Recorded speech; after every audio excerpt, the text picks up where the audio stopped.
पूरे विश्व के सर्वश्रेष्ठ महामानव, करुणा के सागर,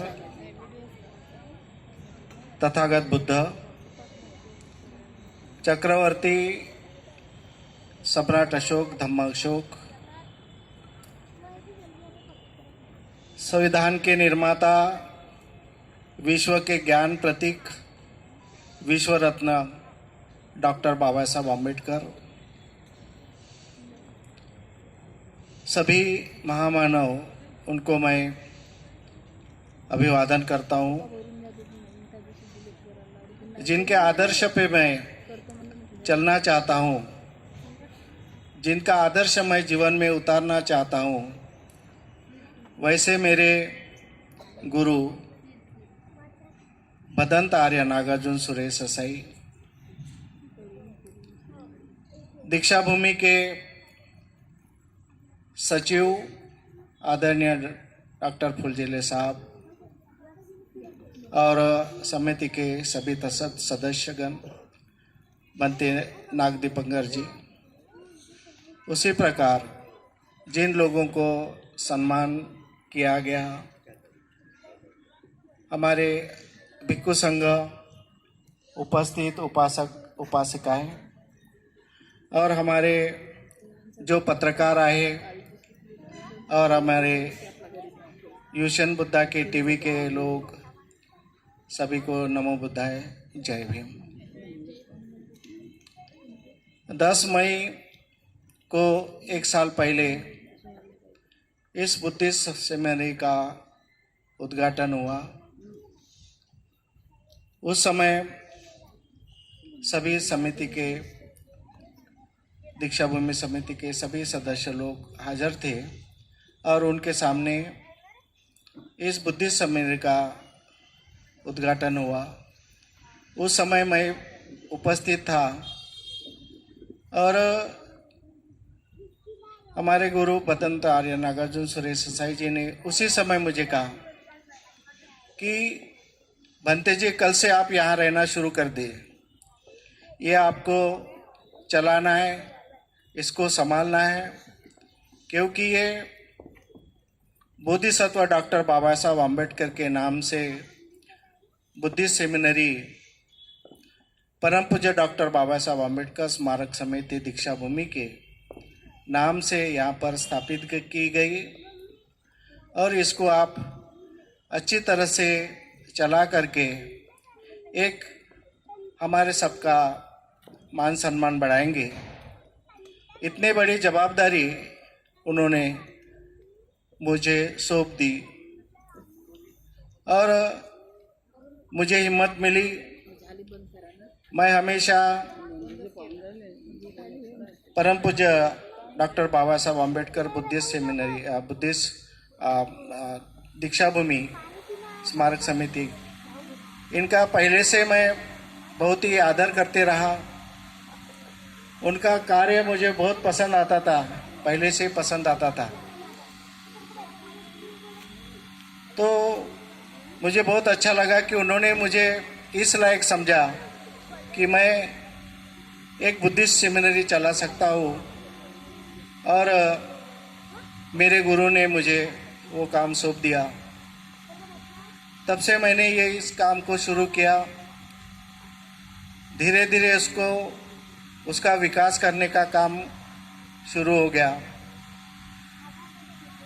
राजस्थान से भिक्षु आए, गढ़चिरोली जिले के आए, तेलंगाना के आए, श्रामनेर बने। उन्होंने कुछ दिन प्रशिक्षण किया, प्रशिक्षित होके अपने अपने क्षेत्र में चले गए। इस तरह से 1 साल भर ये कार्य चलते रहा। इस बुद्धिस्ट सेमिनरी की जो हमने एक नीति बनाई है, अब इस नीति को बहुत से भिक्षु जो आते हैं उनको इस नीति को वो पसंद नहीं करते, इसलिए ज़्यादा दिन तक टिक नहीं पाते। हमने इसकी ये नीति बनाई है कि सबसे पहले उठे बराबर, जब सो के उठे बराबर हमें श्रम करना है और श्रम के साथ साधना करना है। कोई बैठ करके साधना करता है, लेकिन हमने इसके एक नई नीति बनाई, क्योंकि work is the most valuable teacher. Work is the most valuable teacher. काम ही आदमी को सिखाता है। जब हम काम करना शुरू कर देते हैं तो हमारा काम ही हमारा गुरु बन जाता है, टीचर बन जाता है और हमें सिखाता है। इसलिए हमारे पास दीक्षा भूमि के ओर से भाई भी है, चौकीदार भी है। दीक्षा भूमि इसके इलेक्ट्रिसिटी का बिल भी भरती है और पानी का भी कर टैक्स भरती है। फिर भी हम लोग जो भी भिक्षु है मेरे साथ रहते, हम सबको बोलते कि पहले शुरू में जैसे उठे वैसे काम करो। स्वयं झाड़ू पोछा लगाओ, स्वयं ये मैदान को साफ करो, पेड़ पौधे को पानी दो और ऐसी स्वच्छता होना। हम तो इतनी स्वच्छता चाहते हैं और करते हैं। लोग जब बुद्धि सेमिनरी में आते हैं तो उनको इतना सा कचरा भी दिखता नहीं। हमने बताया कि जो भी इतना सा भी कचरा दिखेगा, जिसको भी दिखेगा उसको उठा के रखना है और सवेरे झाड़ू पोछा भी मारना है और इतनी साफ सफाई रखना है और इतनी शांतता रखना है। जब कोई आता है तो देखता है यहाँ भिक्षु रहते कि नहीं रहते, कितनी शांतता है, कितना कोई किसी से बात नहीं करेगा, इतनी शांतता है। हमने इस काम को, क्योंकि हमारे गुरु ने बताया कि काम करो, बोलने वाला तो बहुत है लेकिन काम करने वाला नहीं है। भिक्षु लोगों ने काम करवाना नहीं चाहिए, भिक्षु लोगों ने काम करना चाहिए। जैसे बाबा साहब आम्बेडकर ने द बुद्धा एंड धम्मा ग्रंथ में प्रस्तावना में लिखा है कि एक भिक्षु अगर वो समाज का सेवक बनता है, समाज के समस्या को, नीड ऑफ सोसाइटी को जानता है, समाज को कौन से चीज़ों की आवश्यकता है, अभी रिसेंट प्रेजेंट टेंस में समाज को कौन सी चीज की आवश्यकता है, समाज कौन से चीज से, कौन से बातों से पीड़ित है, रिसेंट वर्तमान स्थिति में समाज की क्या समस्याएं हैं। हर देश की, हर जगह की समस्याएं अलग अलग होती है। कुछ समस्याएं यूनिवर्सल होती है, कुछ समस्याएं त्रिकालवादी सत्य होती है, कुछ समस्याएं काल के निरूप होती है, प्रसंग के निरूप बन जाती है। इन सभी समस्या का चिंतन करके हमारा मुख्य लक्ष्य होना कि हमारा एक एम होना चाहिए, एक लक्ष्य होना चाहिए। व्यक्तिगत दुख है, समस्या है, personal suffering, social suffering and natural suffering. व्यक्तिगत समस्या आदमी भोगता है और व्यक्तिगत समस्या को दूर करने के लिए प्रयास करता है। लेकिन जो बाबा साहब आम्बेडकर का जो ध्येय था, मुख्य टारगेट था कि सामाजिक समस्या दूर करने के लिए समाज ने इकट्ठा होना चाहिए, संघ बनाना चाहिए। जब आपकी यूनिटी मजबूत होगी, जब आपका संघ मजबूत होगा, तभी हम सामाजिक समस्या को दूर कर सकते हैं। अभी हम उस लायक के नहीं है। हमारे महापुरुषों ने आगे आकर समाज के समस्या की पीड़ा, समस्या का दूर निवारण किया, वो महापुरुष थे। हम लोग उस श्रेणी के नहीं हैं, इसलिए हमें यूनाइटेड होकर, इकट्ठा होकर सामाजिक समस्या को दूर करना जरूरी है। तो तथागत बुद्ध ने कहा, द बुद्धा एंड धम्मा में भी कहा है कि प्रचार प्रसार का माध्यम क्या होना चाहिए, कैसा होना चाहिए। What is the system of propaganda of Dhamma. Dhamma को कैसे हम रिवाइज कर सकते हैं। तो उन्होंने बताया कि पहला जो उनका काम है कि धम्म का प्रबोधन करना, धम्म को के बारे में संबोधन करना, धम्म प्रबोधन करना। दूसरा उन्होंने बताया कि धम्मा टीचिंग, धम्म को पढ़ाया जाना चाहिए जैसे यूनिवर्सिटी में पढ़ाते हैं, विश्वविद्यालय में पढ़ाते थे, ऐसे धम्म का एजुकेशन होना चाहिए। ये बाबा साहब आम्बेडकर ने बुद्धायन धम्मा में लिखा है। सेकंड स्टेज में हमें धम्म का एजुकेशन देना है, ट्रेनिंग ऑफ बुद्धिज्म। और उस ट्रेनिंग में भी उन्होंने बताया कि जो अकुशल है, जो हमारे लिए हानिकारक है, उस अकुशल को कैसे त्याग दे, कैसे रिमूव करे, उसको कैसे नष्ट करे, इसके बारे में सिखाना है। वो भी उन्होंने सिलेबस दिया है कि अकुशल है उसको कैसे त्यागना चाहिए, उसका एजुकेशन होना चाहिए। दूसरी बात उन्होंने बताया कि व्हाट इज राइट, जो कुशल है, जो सही है, उचित है।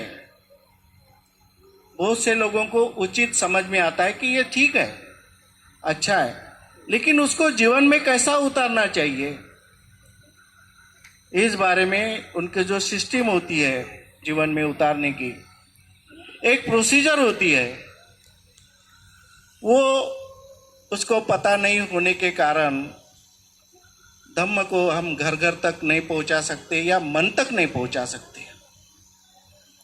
जैसे आप जापान का उदाहरण लीजिए। जापान को जब अणुबम डाला नागासाकी और हिरोशिमा पर, जापान पूरा उद्ध्वस्त हो गया था। वहां की हवा भी दूषित हो गई, वहां के पेड़ पौधे भी मर गए, लोगों में व्यंग्यत्व आया था, पूरा देश परेशान था, दुख में डूबा हुआ था। लेकिन जापान ने उसको, पूरे कंट्री को ऊपर उठाया। उन्होंने पूरे कंट्री को, पूरे देश को, जन जन मानस को, हर एक को उन्होंने ऊपर उठाया। किस तरह से ऊपर उठाया? व्हाट इज द प्रोसीजर, क्या उनकी पद्धति, what is the system of Japanese, कौन सी सिस्टम थी? उन्होंने हर घर में धम्म पहुंचाया। उनके बच्चे को त्रिशरण पंचशील पढ़ाने की आवश्यकता नहीं, क्योंकि बच्चा जब पैदा होता है, पैदा होते ही उसके घर में पंचशील का वातावरण तैयार हो जाता है, जिसको बोलते मॉरल ऑर्डर ऑफ यूनिवर्सल। जो नैतिक क्रम बनता है, अपने परिवार का नैतिक क्रम बनता है, समाज का नैतिक क्रम बनता है, और विश्व का भी नैतिक क्रम बनता है। जापान में ऐसा नैतिक क्रम बन गया है कि बच्चा पैदा होते ही उसको पता चलता कि झूठ नहीं बोलना है, व्यभिचार नहीं करना है, चोरी करना नहीं है। ये बचपन से ही उसके शरीर में आता है, उसके ब्लड में आता है, रक्त में आता है। बच्चों को सिखाया नहीं जाता। यहाँ पर पंचशील किताबों में है, ग्रंथों में है। पंचशील भिक्षु भी पढ़ाता है, पंचशील उपासक भी पढ़ाते हैं। हर विहार में अभी 67 ईयर्स हो गए, 67 साल हो गए, हर विहार में पंचशील लिया जाता है और वंदना ली जाती है। क्या हमने जीवन में पंचशील को उतारा? क्या हमने झूठ बोलना त्याग कर दिया? क्या हमने व्यभिचार करना छोड़ दिया? हमारी नई पीढ़ी देखिए, आज हम लोग ठीक है, लेकिन नई पीढ़ी में जब मैंने 2 शिविर हुए, इसके पहले जब उद्घाटन हुआ तब एक शिविर हुआ था, वो भी बच्चों का श्रावण शिविर हुआ था। उस शिविर में 5 दिन में मैंने कई अनुभव लिया। बच्चों में क्या मानसिकता है, क्या मेंटेलिटी है बच्चों की, बच्चों को किस तरह से हैंडलिंग किया जाना चाहिए, इसका मैंने पूरा नोट्स लिया। गए साल का अनुभव क्या क्या, और उस प्रशिक्षण में मुझ में क्या कमी रही, मैं कौन से बातों में गलत हो गया हूं, बच्चों को प्रशिक्षण देने में मेरे में कौन सी गलती हो गई। मैंने पूरे नोट किया मैंने, और मैंने चाहा कि इसके बाद मेरे हाथ से वो गलती नहीं होना चाहिए। बच्चों में दो ग्रुप है, बच्चों में दो ग्रुप होते हैं। एक बच्चे इतने अच्छे रहते हैं कि उनको देखकर ऐसा लगता है कि ये बच्चे कितने होशियार है, कितने विद्वान है, उनमें कितना अच्छा व्यवहार है। उनको देखने के बाद में आंख में पानी आता है उनका बच्चों का व्यवहार देख के, ये बच्चे लेकिन कितने अच्छे हैं। जब उस दिन मैं बंते जी के साथ में एक देहात पे हमने विहार का उद्घाटन करने गए, मेरे साथ एक थे जिनके गाड़ी पर मैं गया। जब हम गेट के बाहर निकले तो एक छोटा बच्चा गेट पे आया सामने, और मैं जब गेट के बाहर निकला तो उसके आंख में पानी था, रो रहा था बच्चा। बंते जी आप कब वापस लौटेंगे, कब आएंगे? मेरे साथ में वो थे। देखो बोले ये बच्चे में सेंसिटिव क्या है, आप जैसे बाहर आए तो बच्चा रो रहा है, बंते जी आप वापस कब आओगे? ये फीलिंग बच्चों में भी आती है। और एक फीलिंग बच्चों में, एक क्रिमिनल सी फीलिंग, वो भी कुछ बच्चों में हमें देखने को मिला। हमें एक ये हुआ कि इतने से एज में, इतने कम उम्र में ये बच्चों के मन में क्रिमिनल सेंसिटिव कैसा सेंसेशन कैसा है क्रिमिनल। बच्चों को सोते समय तकिया देके उसका नाक दबाते हैं, गर्दन दबाते हैं। नींद में सोते समय उठते हैं कोई बच्चे और थाप मारते हैं, उठ के सिर पर मारते हैं, जगाते और सो जाते हैं। 2-2 बजे तक सोने नहीं देते बच्चे। तो दो प्रकार के मानसिकता है, मेंटेलिटी दो प्रकार की है बच्चों में भी। अगर बच्चों को हम अभी से प्रशिक्षण नहीं दिया तो जो प्रारंभिक चित्त होता है, जो प्रारंभिक चित्त की भावना होती है, वो भावना उसके चित्त में लाइन ऑफ डिवाइडेशन होता है। जो प्रारंभिक चित्त होता है उसके उस चित्त में, उस चित्त के भावनाओं में डिवाइडेशन लाइन होती है, विभाजन रेखा होती है। ये मेरा दोस्त है, ये दूसरा है, ये मेरा दुश्मन है। दोस्त और दुश्मन, शत्रु और मित्र, ये भावना बचपन में ही हमने मन में भावना निर्माण होती है। ये तथागत बुद्ध ने कहा कि जैसा यह खुला मैदान था, उसमें कोई घास उगाता नहीं, घास लगाता नहीं, घास तो अपने आप तैयार हो जाता है। उसी प्रकार जो प्रारंभिक चित्त की भावना होती है, emotions of the mind, primary stage में, अर्ली एज में, तो वो डिवाइडेशन लाइन होती है। उसको भी हमें समझने की आवश्यकता है, और इसी पर हम ज़्यादा ध्यान देते हैं। दूसरी बात, सेमिनरी में जो भी लोग आते हैं वो देख करके सहायता भी करते, मदद करते हैं, और लोगों के सहायता से ही, मदद से ही ये सेमिनरी चल रही है। हमें दान में, हम कहीं पूजा करने जाते हैं, पूजा तो मुझे ज़्यादा आती नहीं, सबको मालूम है, बनते धम्मसारथी को तो ज़्यादा गाथा आती नहीं, लेकिन फिर भी लोग मुझे बुलाते हैं, बनते जी आप ही आओ, दूसरे को मत भेजो। अब उनका मालूम है कि इनको परित्राण पाठ आता नहीं, फिर भी बुलाते हैं, मैं जाता हूँ। लेकिन वहाँ मैं इसलिए जाता हूँ कि पूजा करने के लिए नहीं जाता हूँ। मेरा मेन उद्देश्य होता है, जो भी मुझे बुलाते हैं और जो आग्रह करते हैं कि बंते जी आप ही को आना है, तभी उनके घर में जाता हूँ। क्योंकि मुझे मालूम है मुझे परित्राण आता नहीं, मुझे गाथा भी नहीं आती है। किसी ने ये बोल दिया कि बंते जी गाथा गाओ, आह्वान सुत्त बोलो, करनीय मित्त सुत्त बोलो, मुझे आता नहीं। लेकिन मैं अपने प्रबोधन से उसके घर की जो परिस्थिति है, घर का गृह प्रवेश हो, मृत्यु का स्मृति दिन हो, उस घटना को लेकर इस तरह से प्रबोधन करता हूं, तो लोग मुझे आर्थिक दान देते हैं।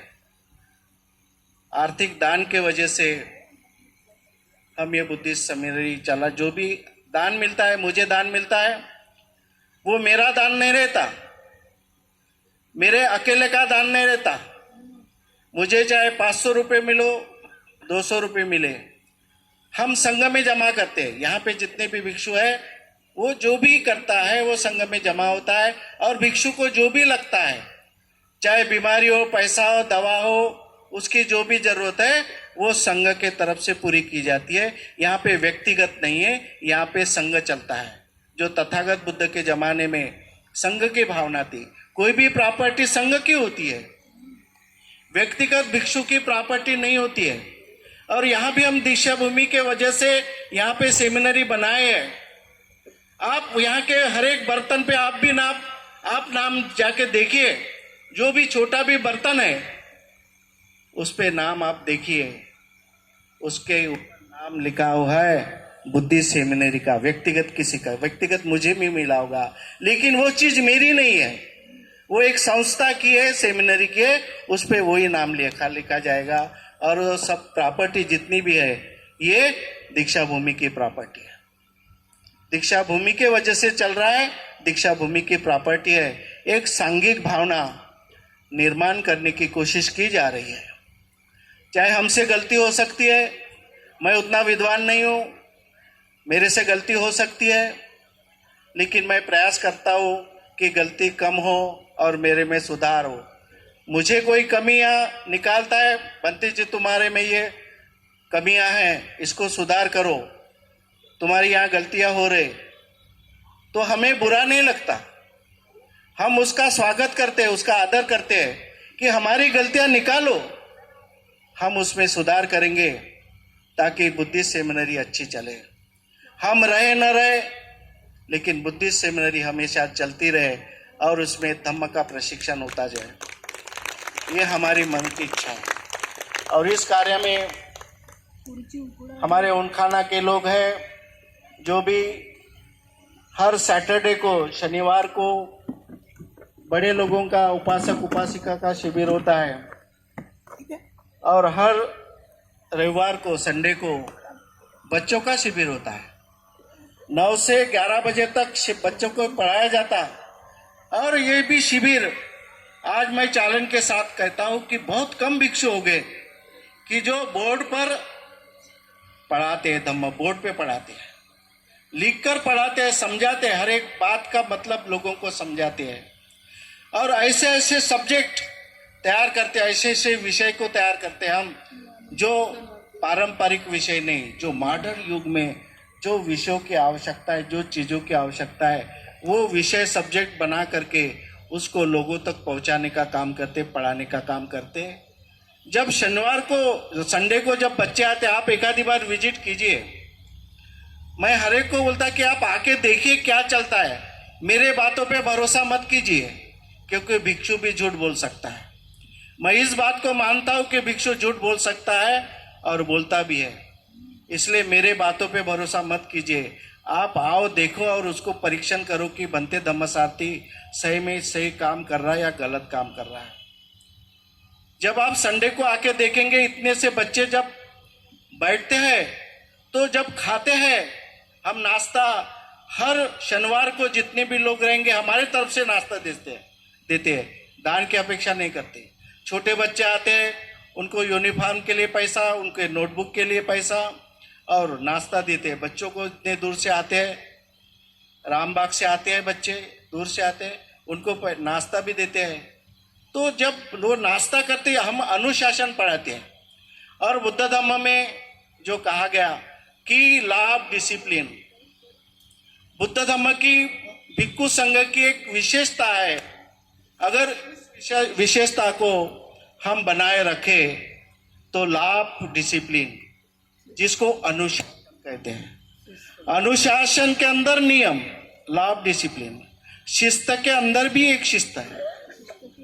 हम बच्चों को ये पढ़ाते हैं कि कुर्सी कैसी लगाना, स्टूल कैसा लगाना, टेबल कैसा लगाना, कौन से लाइन से, झाड़ू मारते समय कौन से रकीर से कैसा झाड़ू मारना, पोछा कैसे किस टाइप से मारना, वो चाहिए, उसमें वर्क में डिसिप्लिन होना चाहिए। हर काम अगर हम श्रद्धा से करें, एक अनुशासन से करें, तो वही काम हमको आगे बढ़ने के लिए प्रेरणा देता। हमारा वर्क हमारे लिए गुरु बन जाता है। इस तरह से बुद्धिस्ट सेमिनरी का काम चालू है। बाहर राज्य के लोग भी आते हैं, पढ़ के चले जाते हैं, और अभी इसके बाद में भी शिविर होने वाला है। तेलंगाना के लोग अभी बोल रहे कि हमारा एक दिन 5-10 दिन का शिविर लो, हम भी चिवर लेके आते हैं। तो इस तरह से तेलंगाना का भी होगा, महाराष्ट्र का वो होगा, और एमपी की, मध्य प्रदेश जो छिंदवाड़ा डिस्ट्रिक्ट है, वहाँ की महिलाएं भी, अधिकारियों की महिला भी श्रामनेरी बन के प्रशिक्षण देने के लिए तैयार है। और इस तरह से हम मेहनत करके काम करने की कोशिश करते हैं। जब भी हमारे गुरु सेमिनरी में आते हैं, मैं आज तक किसी को नहीं डरा। डरने का मेरा स्वभाव नहीं, मैं किसी को नहीं डरता। लेकिन दुनिया में एक ही आदमी को डरता हूँ, मेरे गुरु भदंत आर्य सूर्य, उनको मैं बहुत डरता हूँ। उनकी विजिट रही तो मुझे डर लगता है कि बंती जी क्या देखेंगे, कौन सी कमी देखेंगे, कब गाली देंगे और कब मारेंगे। मैं बहुत डरता हूँ उनको, अभी भी डरता हूँ। और वो हमेशा मेरे मार्गदर्शक रहे, चाहे वो कुछ भी बोले, हमारे गुरु है, और हम उनके प्रेरणा से काम करते हैं। उन्होंने जो भारत में आकर एक श्रम को महत्व दिया, काम करने को महत्व दिया, जो संघर्ष को महत्व दिया, अब उनका ही संघर्ष हम आगे बढ़ाना चाहते हैं। और बुद्ध और बाबा साहब आम्बेडकर की विचारधारा, जो बाबा साहब आम्बेडकर की विचारधारा पूरे दुनिया ने स्वीकारा। पूरे दुनिया में कौन सा राष्ट्र है बताइए जिनको समता, स्वातंत्र, बंधुभाव और न्याय की जरूरत नहीं है?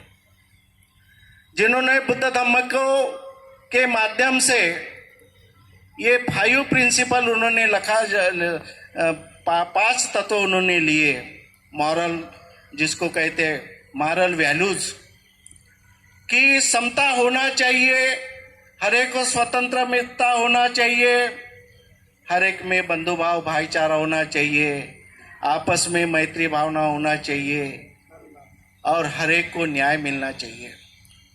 पूरे विश्व के अंदर बताइए कौन सा इंसान है, कौन सा राष्ट्र है जो बाबा साहब आम्बेडकर के इस मूल्य को नहीं जानता, और वो नहीं चाहता कि हमारे देश में समता हो। ऐसा कौन सा राष्ट्र नहीं चाहता है?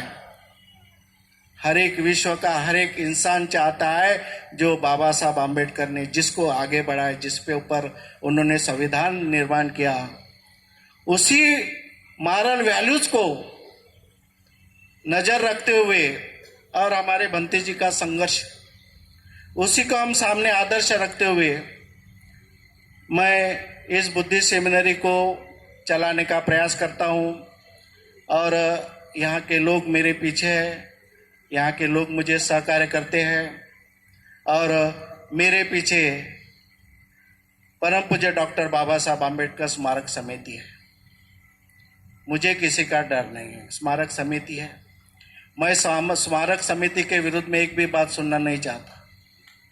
लोग कहते हैं स्मारक समिति में इतना दान आता है, कहाँ जाता है, स्मारक समिति के लोग पैसे खाते होंगे। अरे बोलने के लिए क्या है? मैं आप लोगों को चैलेंज करता हूं, आप लोग दीक्षा भूमि जाते हैं, बताइए कितने लोग वहां दान पीटे में कितने लोग पैसे डालते हैं? बताइए। अगर कोई पैसा डालता भी होगा, रुपये भी डालता होगा, तो 10 रुपये, 20 रुपये, कौन 500 रुपये की नोट डालता है? जब आप वहां 100 रुपये की भी नोट नहीं डालते, जब आप 500 रुपये की भी नोट नहीं डालते, तो आप कैसे कहते कि दीक्षा भूमि के पास पैसा जमा होता है, पैसे खाते हैं? अरे दीक्षा भूमि के इतने लाइटिंग का बिल होता है, नौकर चाकर जो उनके जो ये उनका पेमेंट, सबका पेमेंट देते देते, जैसे हमारे बंते जी नागार्जुन सुरेश साहे, मनसर का पेमेंट दो, रामटेक का पेमेंट दो, मजूर का पेमेंट दो, पैसा कैसा, कहां से पैसा आएगा? हम देना नहीं चाहते और हिसाब मांगते हैं।